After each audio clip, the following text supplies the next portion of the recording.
मित्रों नमस्कार, मैं अनुराग शुक्ला आपका आपके अपने चैनल जीएस एक्सप्रेस में पुनः हार्दिक अभिनंदन करता हूं। आज हमारी चर्चा बहुत ही महत्वपूर्ण विषय वस्तु को लेकर होगी। वन, विपिन, जंगल, फॉरेस्ट, ये एक ऐसे शब्द हैं जिनको सुनते ही हमारे मानव मस्तिष्क में एक हरियाली प्रकृति का नज़ारा उत्पन्न हो जाता है। तो वन वनस्पति क्या है, इनका हमारे जीवन में क्या योगदान है, इन सभी विषयों पर आज हमारी चर्चा होगी। भारत में कितने प्रकार की वनस्पतियां पाई जाती हैं एवं भारत के किन किन क्षेत्रों में कौन कौन सी वनस्पतियां पाई जाती हैं, इन सभी विषयों पर आज हमारी चर्चा विस्तार पूर्वक होगी। वनस्पति अर्थात पौधों या वृक्षों का समूह वनस्पति कहलाता है। ये प्रकार प्राकृतिक वनस्पतियां होती हैं, कृत्रिम रूप से इनको नहीं उपजाया जा सकता है। वनस्पति पौधों का समूह अर्थात पौधों या वृक्षों का समूह, झाड़ियां आदि वनस्पति का ही प्रकार होती हैं।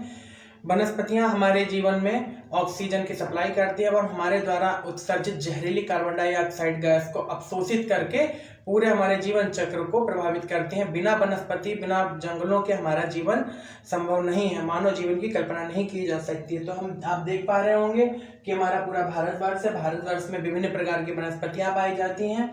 जम्मू कश्मीर, हिमाचल, उत्तराखंड, सिक्किम, बीच का नेपाल हम नहीं पढ़ेंगे, भूटान नहीं पढ़ेंगे, सिक्किम, अरुणाचल प्रदेश, असम, नागालैंड, मिजोरम आदि हमारी ये सब पर्वतीय वनस्पतियां हैं। अर्थात पर्वतों पर पाए जाने वाली वनस्पतियां पर्वतीय वनस्पतियां होती हैं। पर्वतीय वनस्पतियों की एक खास बात ये होती है क्योंकि इन क्षेत्रों में बर्फबारी होती है तो ये अपने आप को एक तिकोना आकार में, शंक्वाकार आकार में, कैनोपीदार आकार में यूं बना लेती हैं, जिससे ऊपर पड़ने वाली बर्फ तुरंत फिसल के नीचे आ जाती है।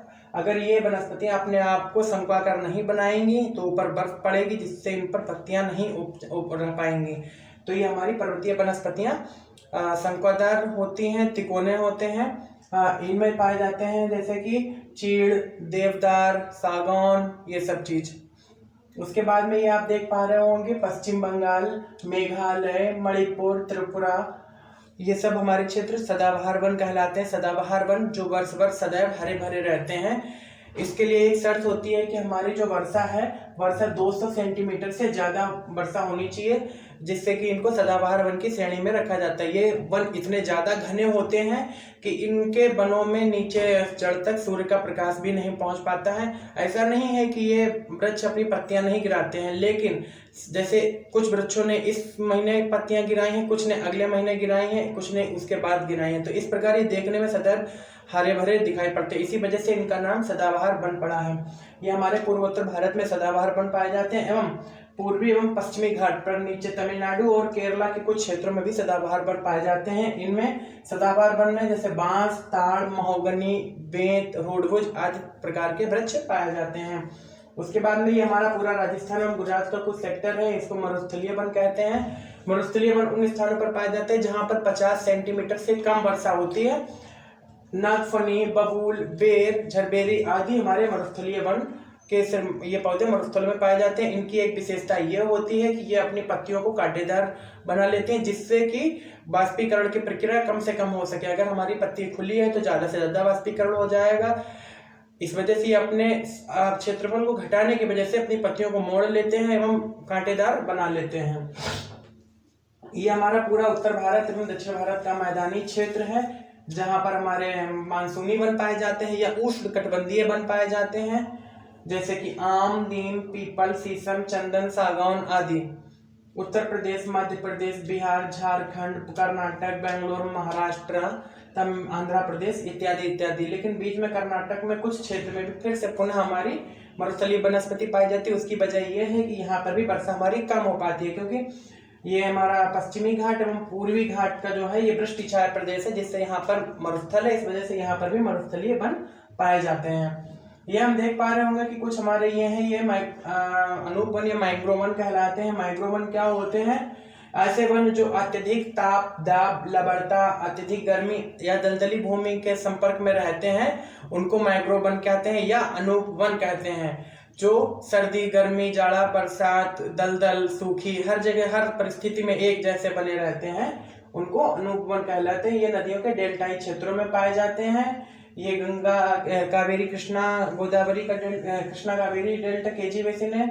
और ये हमारा इधर उड़ीसा और पश्चिम बंगाल का सदाबहार डेल्टा है। यहाँ पर सुंदरी नामक वृक्षों की सबसे ज्यादा अधिकता पाई जाती है, इसी वजह से इसको सुंदरवन कहा जाता है।